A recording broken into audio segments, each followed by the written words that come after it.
Hello, my name is Anna and I love trying vintage recipes. So today I'm trying 3 budget recipes from the 1950s. Today's recipes come to us from Experiences with Foods. And this is not technically a cookbook.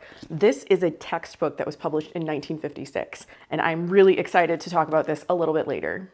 Happy New Year, everyone. I hope you had an amazing holiday season. But it's January now and it's time to get serious. Not really. I know that the holiday season can leave your bank account feeling just a little bit more empty. We're buying gifts, we're entertaining, it's a joyous time, it's fun. Sometimes you feel the pinch in January. So I'm excited to say that all month long, I'm going to be preparing budget recipes from 4 different decades. I'll be providing the cost per serving for each one. First, I'm gonna kick things off with Frankfurter Casserole. So before I really start preparing my casserole, I actually have to make a medium white sauce. And there's this handy chart here on how to do a thin, medium thick, or very thick white sauce. So I'm gonna be following their method since I'm using their recipe for the casserole. I'm also bringing some water to a boil so that I can cook my frankfurters. But let's get going on this white sauce. So I need to melt some butter. Oh, that butter is pretty much melted. So now I have to add my flour. This is all over low heat, and some salt, and I'm gonna whisk that until it's combined. And I don't want this to get super brown or anything. I just wanna cook the flour taste out of it. So now I'm gonna add my milk. This is whole milk, but it doesn't indicate a specific kind. I just had whole milk left over from holiday cooking. And I'm gonna let that cook until it is thickened. So there is the Frankfurter Casserole recipe now that I have my white sauce all done. And I've got my hot dogs all simmered. So yeah, I had to do a little prep work before I got into the actual assembly and cooking of this. So I have to cut these into 1-inch pieces, it says. Maybe cut each one into 6 pieces or so. Whoa, these are roly-poly.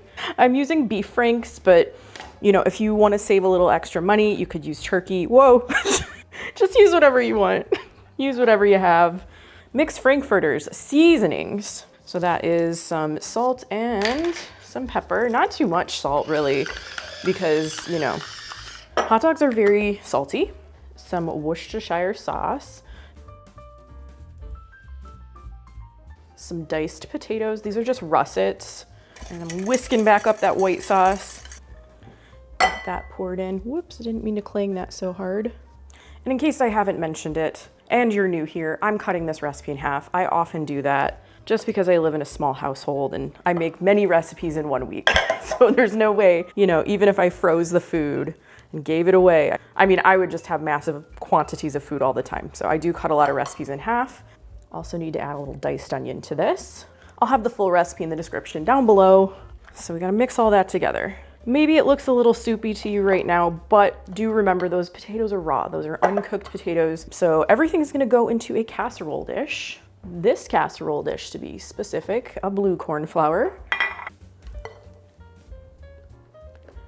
Smooth that out nicely. We have some options to top this. It says you can use half a cup of grated cheddar cheese, and that's what I'm gonna use. It is gonna up the price just a little bit. Like I said, I'll have the cost per serving at the end when I taste the recipe. But if you want to save a little bit of money, if you don't want to do the cheese, you can also do some buttered breadcrumbs or cracker crumbs. So it's really up to you and what you have in your pantry. I think that's looking good. So now I have to bake this in a 365-degree oven for 20 to 25 minutes. So that is a little bit of a closer look at the casserole. It has cooled for several minutes. When it came out of the oven, it was gloriously bubbly, which meant it was also very hot, and I needed to let it sit for just a little bit so that I could try it. But now I'm ready to do just that. So let's get a little bit here. I did end up cooking this for about an extra 5 to 7 minutes. Yeah, it was probably an extra 7 minutes because the potatoes were not quite cooked. Originally it said 20 to 25. Checked it at 20, not quite there. Checked it at 25, not quite there. Added an extra 7 minutes and it was just about right. Potatoes nice and soft. Got to get a little of that cheese and a frankfurter. Very tasty. Hot dogs are what is recommended in the recipe. This would be really good with kielbasa. Just a lovely sort of cheesy potato dish. Yeah, those potatoes are nice and soft. I diced them pretty small. And like I said, I had to add a little extra time. Your mileage may vary depending on what your oven's doing. It's so good. One moment and I will have the cost per serving for you. Here's how I'm doing this. I've always really loved the site Budget Bites.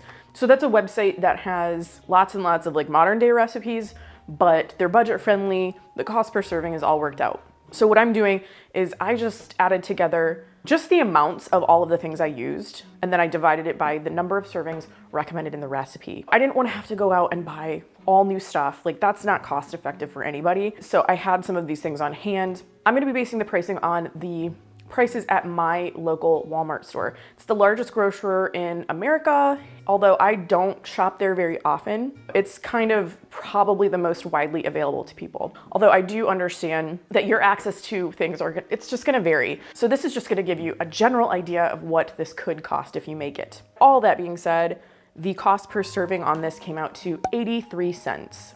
Now keep in mind that a full recipe of this, it makes 6 servings. So this is like 3 servings. I don't know about you or your family or what your needs are. So this might make something more like 4 servings or whatever. I don't know. Just wanted to give you a general idea. This is a pretty cost-effective dish. I think if you put, maybe a frozen vegetable or a nice small salad on the side, it's a pretty complete meal. So I'll include the full recipe for Frankfurter Casserole in the description down below, as well as a link to Budget Bites if you'd like to check that site out. I found a lot of great recipes there. Next, I'm trying this recipe for eggs Creole. This is a meatless main dish, and that is a really great way to save a little bit of money, if you can have 1 or 2 meatless meals per week. This does require that you have a pan with a lid. First thing I have to do is heat a little bit of oil in the pan. Next, I'm going to be adding some diced onion and some diced green pepper. I don't know about you, but green peppers are always the least expensive of the bell peppers at my grocery stores. But use what you have, especially if you have a garden, like use what you grow. I do not have a garden. I'm not good at growing things. Now I just need to let this cook until the onions and peppers soften a little bit. Now that my onions have started to soften, going to add my tomatoes, and in this case I am opting for some canned diced tomatoes because it's January and the tomatoes where I am do not look good, the fresh tomatoes that is. So I'm making a call and going for canned diced tomatoes. And what I ended up doing, because I have to add water to this recipe, I drained the can of tomatoes into a measuring cup and then just added enough water to make the amount that I needed happen. So that kind of worked out perfectly. Plus you get some flavor from that tomato juice. Waste not, want not. And I think that's kind of the point, one of the points of this video, I need to bring this mixture to a boil. Now that we have things moving in this pan, I have to add my rice. So I have washed this, I've rinsed it off, which it said to do, it says rinsed rice in the recipe, and I normally do that anyway when I cook rice. My hands are clean, do not worry. So I'm gonna lower this heat a bit and stir that in. And between, the tomatoes, the onions, the peppers, it's really smelling delicious in my kitchen right now. Amazing. Lucky me. This is kind of like Spanish rice, maybe not quite as seasoned, but that's what it makes me think of. So now I just need to let this simmer for 25 to 30 minutes. And it does say that if I need to add more water, I can. So I will be keeping a pretty sharp eye on this. One more thing I forgot to add is the salt. Super important. Sorry about that. Let me stir that in. And now I can let it cook for 25 to 30 minutes. Okay, so I ended up adding maybe an extra 3/4 of a cup of water to this. I didn't want it to dry out. Also, I kind of stopped the cooking 5 minutes before the recommended time. It said 25 to 30 minutes. I really only let this go for about 20 because I also have to add my eggs and let them poach for 3 to 5 minutes. So that's like even more time. And I just didn't want things to get too dry and or mushy. So basically, I'm gonna give this a stir first before I do anything. Just kind of, see how it's kind of sticking to the bottom even. So let's smooth out that top because next we're gonna put some eggs in here, which I can't say I've ever had this, but I'm excited to give it a try. Break eggs one at a time onto a plate. So I actually have my first egg in a little custard cup, and I'm supposed to slip that sort of on here, which let's do the first one. Just do it really carefully because you don't want to break the yolk. And then egg number 2, and then a third egg. So again, I'm cutting this recipe in half. Normally you would do 6 eggs. Just to season with a little salt and pepper. So whoops, I bumped the camera. I'm gonna just do that. Oh, look, you can see the white is starting to cook a little. So this is where the lid comes in. I'm supposed to cover this and I have to let this simmer. It says 3 minutes for a soft poach and 5 minutes for like a medium poach. So I'm just, again, gonna keep an eye on this and see. Here we are. It's the big reveal.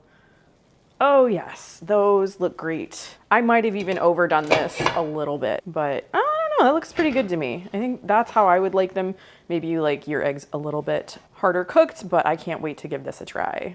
So you just saw a little bit of what it looked like. So I'm just gonna hold the pan up a little, see? And then I'm gonna serve up a little bit for myself. I think these eggs are just about right for me. I like a runny egg, but we'll find out. I'm gonna try, I don't know how well I'm gonna do with this, serving it. I'm trying my best, folks. I think we're all out there trying our best though, aren't we? Gonna get just a little bit more of the rice and the tomato. Let me bring that up for you to look at. See, yeah, I love a pretty egg like that. So I've not had this dish, but I've had like eggs in purgatory. So it kind of reminds me of that, although that's more of like a spicy tomato sauce. Let's get a fork. That will certainly make things easier. I'm gonna break the yolk. I know some of you are not into runny eggs and I totally understand. So this might not be the dish for you, but yeah, that's perfect. Can I show this? I don't know, some people do not like a runny yolk. There we go, can you see it? It's just lovely. And it kind of mixes in with the rice. There's like a little bit of a jamminess to the bottom part of the yolk. I'll stop talking about the egg yolk and give it a taste. Right. It's tasty, it's very good. I would add hot sauce. I think this rice needs a little bit more seasoning. Chili crisp would be so good on this. I just want to add more spice to it. Yeah, I love those eggs and tomatoes together. I think it just needs a little something extra, but it's a very, very good start. And not really something that I would have thought of to make. So cost per serving on this is 51 cents. That's the least expensive of the recipes that I'm preparing today. Even when eggs are at a higher price, they're an excellent source of protein. They do kind of like help you save a little bit of money. Meat is pretty expensive. So if you can have like 1 or 2 meatless meals a week, you know, it does impact your budget quite a bit. Finally, I am trying out this recipe for chili con carne. This recipe makes 4 servings, but I am going to be cutting in half. So I'm gonna make 2 servings. I will have the full recipe written in the description down below. So first I'm gonna heat a little bit of oil in my pan. Chili is one of those things where I think everybody has their own recipe for it, and there are also a lot of great ways to make it without a recipe. I'm gonna add my onions, some green pepper, and you might notice that I used both of these things in another recipe, the eggs Creole. So that's kind of another thing you can do to cut back on food waste and save a little bit of money if you can buy ingredients or have ingredients on hand that go with a lot of recipes and a lot of dishes. Onions normally I keep on hand. Green pepper maybe not every single week, but I wanted to make more than one recipe that had green pepper in it so that I don't waste it. I'm also gonna add my ground beef. The lighting is weird, so this ground beef looks a little pale and strange. It was in my freezer, so I assure you it is fine, it is good. I just let it thaw in my refrigerator overnight. We tend to have little bits and bobs of ground beef in our freezer just because typically you buy it, you almost always, unless you go to a butcher counter, you have to buy a whole pound at least. If I'm making burgers, I use about half of it and then the rest of it gets vacuum sealed and put in the freezer for other things. Okay, so I'm gonna let all that cook together until the beef is cooked through.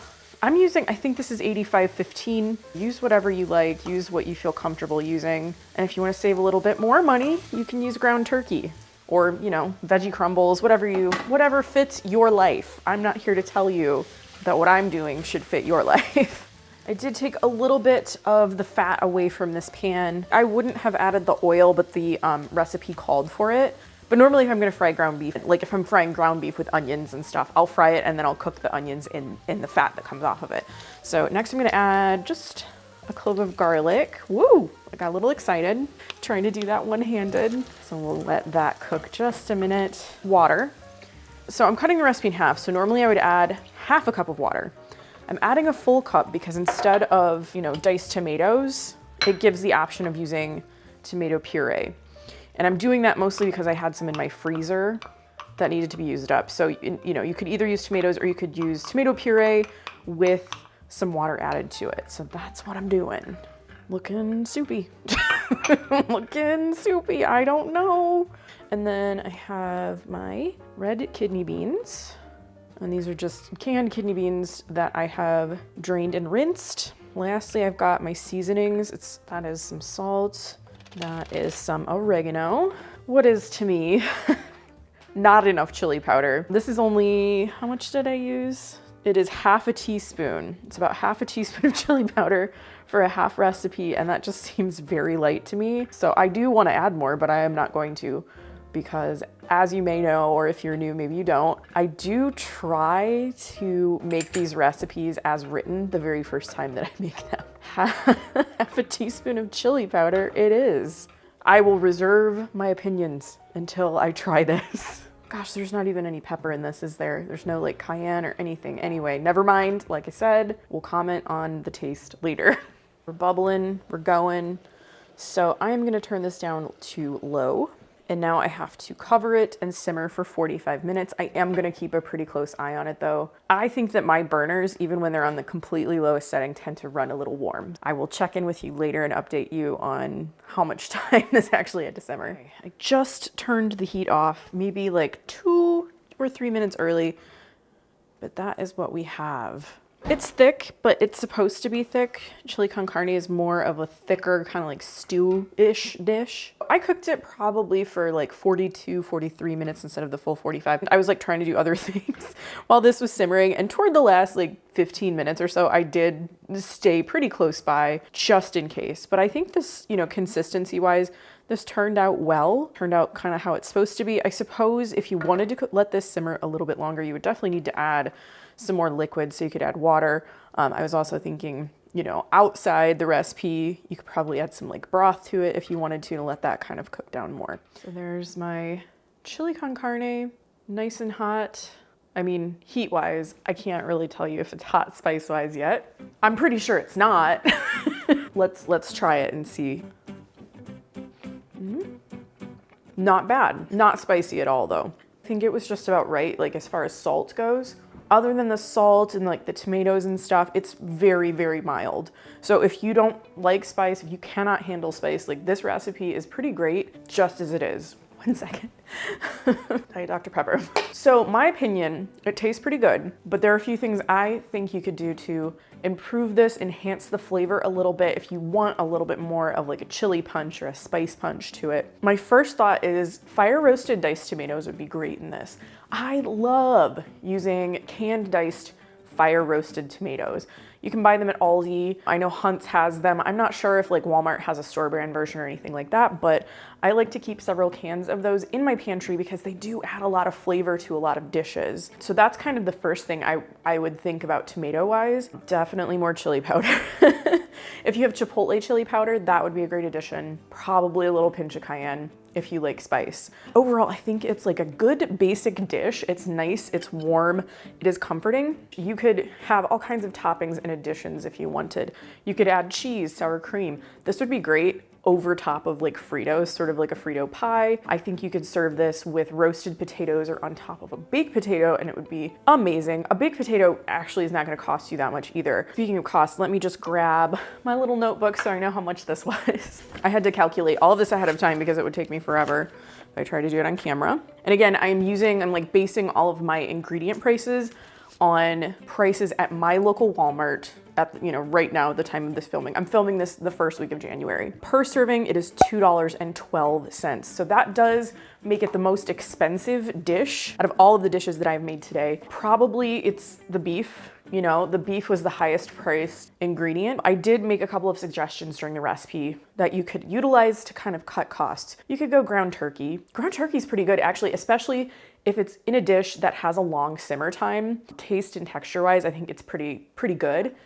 Experiences with Foods was published in 1956. And as I mentioned, this is actually a home economics textbook. I looked up the author of this book, Belle Pollard, and it looks like she also wrote 2 other books, at least. I couldn't find probably everything she's ever written, but she also wrote a textbook called Experiences with Clothing and Experiences with Homemaking. So probably it just depended on what unit or class that you were taking at the time, and you'd have different books to go with each subject. I think I have 3 vintage home ec textbooks in my collection. I just love them. They're so much fun to look at, and really a lot of them do provide a lot of good basic information on cooking, preparing food, budgeting, planning, that kind of thing. So, very interesting that a lot of the advice, and I'm not gonna say all the advice, some of the advice has still carried over into future decades. So, you can see the photo on this cover, absolutely incredible. Can you see this just beautiful stove that they have? That color,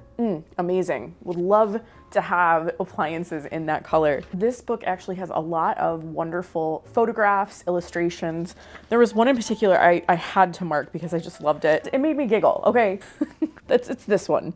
So we have, I don't know, they're like very excited about whatever's in the fridge, but we have a couple wearing matching red shirts and a couple wearing matching red gingham shirts. I don't know, maybe they're going to a square dance. Maybe this is like White Christmas. Maybe, maybe they're like 2-song duos or something. Illustrations wise, like drawings wise, each unit, like each new section has a really fun drawing. This one is all about breakfast, so we have all the good breakfast foods going on. Oh, this one's so neat because black and white, but it's in a grocery store. I love grocery stores.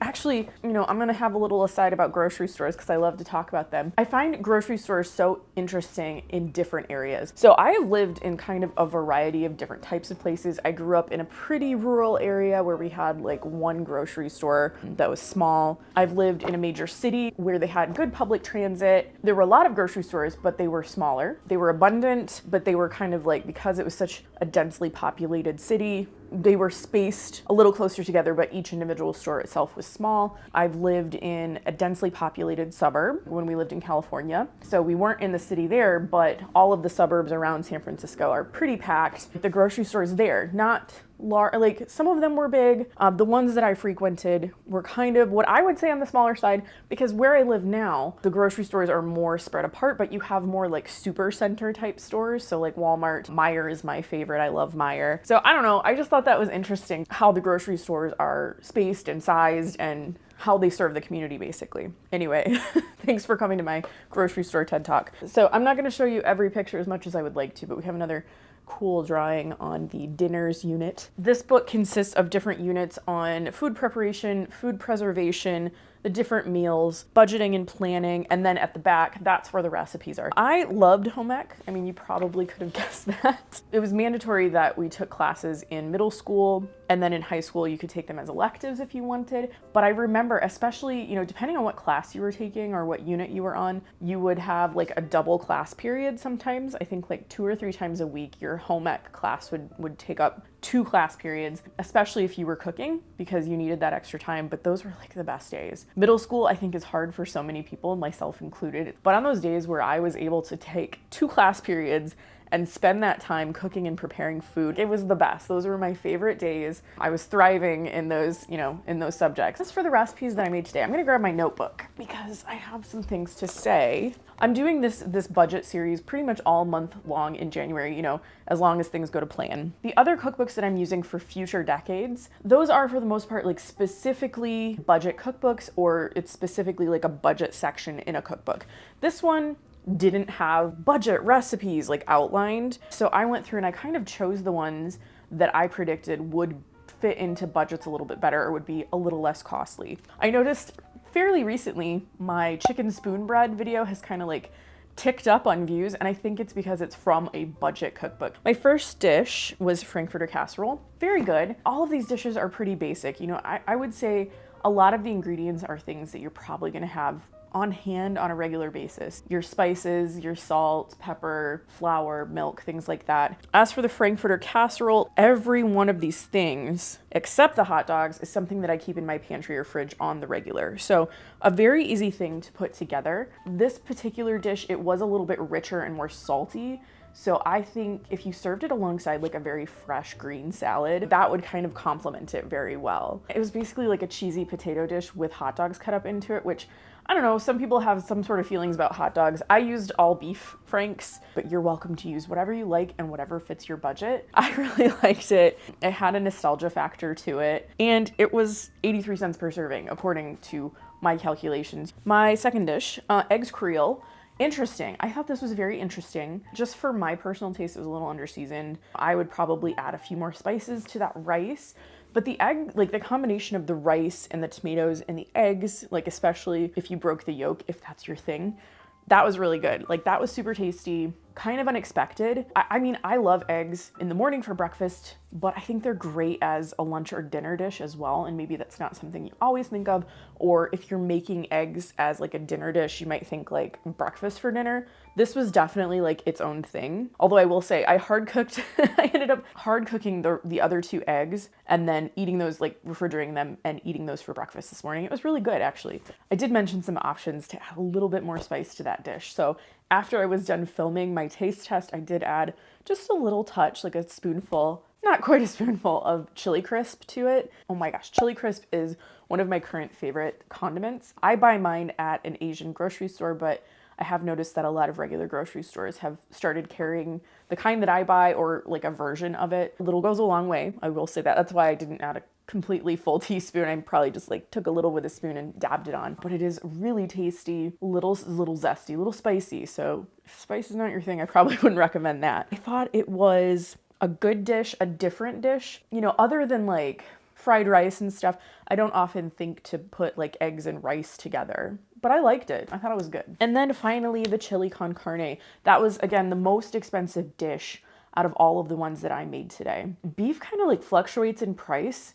I know some people, you know, if they have the space and they maybe have more people in their household, some people will buy an entire half or quarter of a cow, or they'll split it with a couple families, something like that. But that could be a way to cut the costs on your ground beef. I mentioned ground turkey or veggie crumbles. There are a lot of different things you can do to this dish to reduce the cost. But I will say this was super filling. I made 2 servings. That amount of food was probably more along the lines of like 3 servings for me. For me anyway, this is just me. I'm not like telling you what to do.